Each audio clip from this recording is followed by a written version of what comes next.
हर ख़बर अवां जी पेच ताईं ॾिसंदा रहो सरफ ऐं सरफ STV न्यूज़। नादरीन, चोहड़ जमाली में पेश आहे आजिज़ संजराणी जी रिपोर्ट। ज़िले सिजावल के मुख्य शहर चोहड़ जमाली में गुज़रियल 2 ॾींहनि खां बिजली जा पोल किरण सबबि बिजली जो निज़ाम दरम बरम थी वियो आहे।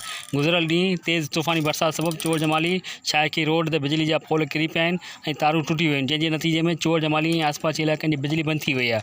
बिजली जे बंदि हुजण करे शहर में पाणी जी खोट शिदत इख्तियार करे वई आहे ऐं समूरो कार वहिंवार ठप थी वियो आहे। ॾियारी ते कमु कंदड़ मज़दूर तबिको फाका कशीअ ते मजबूर आहे। चोहड़ जमाली जे शहरिन हेस्को चीफ ऐं ॿियनि अख़्तियारनि खां मुतालबो कयो आहे त चोहड़ जमाली ऐं आसपास जे इलाइक़नि जी बिजली बहाल कई वञे। हर ख़बर अवां जी पेज ताईं ॾिसंदा रहो STV न्यूज़।